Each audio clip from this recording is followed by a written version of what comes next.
minus 9.5 আমি কিমান পাম 14.5 পাম আকৌ প্লাস 2 কৰিলো এতিয়া কিমান লব লাগিব আমি 16.5 আমাৰ কাটিং কৰিব লাগিব এই টুকুৰাটো 16.5 লোৱাৰ পাৰ্টৰ লেংথ হ'ব আৰু according to cloth আমাৰ waistৰ কাৰণে এক্সট্ৰা কাপোৰ লব লাগিব ঠিক আছে হ'ব তাৰ পিছত আহি গল আমাৰ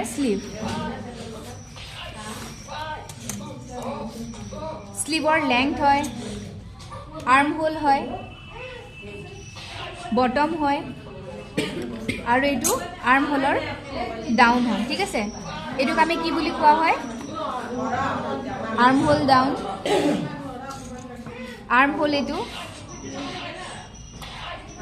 ঠিক আছে এইটো হল স্লিভ লেংথ এইটো হল স্লিভ বটম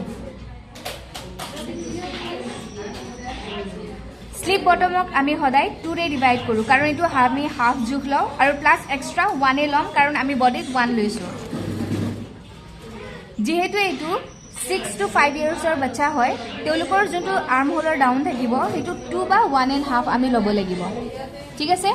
এতিয়া আৰ্ম হোল কিমান লম আমাৰ চেষ্ট ডিমান্ড আছিলে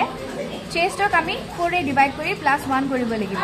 যেনেকৈ আমাৰ চেষ্ট আছিলে 24 ডিভাইডেড বাই 4 কৰিলে আৰু প্লাস 1 কৰিম যেনেকৈ আমি বডিত পাইছো সেম এই জুটটো আমি পাই যাম 6 প্লাস 1 কিমান পালো 7 তো আমাৰ আৰ্ম হোল কিমান লাগিব 7 আমাৰ উইথ লাগিব ঠিক আছে আৰ্ম হোলৰ উইথ কিমান লাগিব 7 ঠিক আছে তাৰ পিছত এতিয়া হল আমাৰ স্লিভ লেংথ তো স্লিভ লেংথত আমি 1.5 প্লাস কৰিব লাগে আমাৰ স্লিভৰ লেংথ আছিলে 5 প্লাস 1.5 কৰিব কিমান পালো 6.5 তো স্লিভৰ লেংথ কিমান লব লাগিব 6.5 ঠিক আছে তো ইয়াৰে আমাৰ তলৰ পৰা 1 ইঞ্চ মান কি হ'ব সিলাইত গুছি যাব ওপৰৰ পৰা হাফ ইঞ্চি কি হ'ব সিলাইত গুছি যাব হয়নে ইয়াৰ পৰা 1 গুছি যাব ইফালৰ পৰা হাফ গুছি যাব তেতিয়া আমাৰ কিমানত ৰেডি হ'ব 5 বুজি পাইছা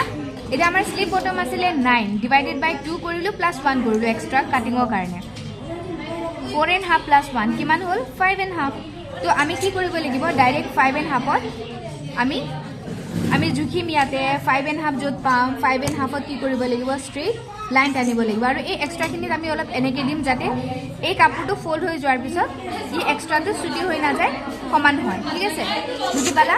তো এইটো আমি কিমান লৈছো 5.5 তো ইয়াৰ কিমান আছে 5.5 ওকে তাৰপিছত আহি গ'ল আমাৰ স্লিভৰ এইখিনি 1.5 আমি ষ্ট্ৰেইট ৰাখিব লাগে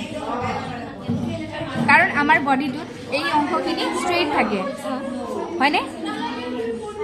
এইখিনি অংশ আমাৰ ষ্ট্ৰেইট থাকিব সেইকাৰণে আমি ইয়াৰে আৰ্ম হোলটো ষ্ট্ৰেইট ৰাখিম বাকীখিনি কাৰ্ভত গুচি যাব আহি কেনে এইটো আকৌ ষ্ট্ৰেইট থাকিব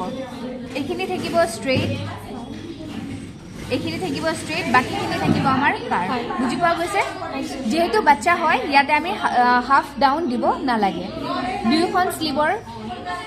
সেম কাটিব পাৰিম হ'ব ঠিক আছে থেংক ইউ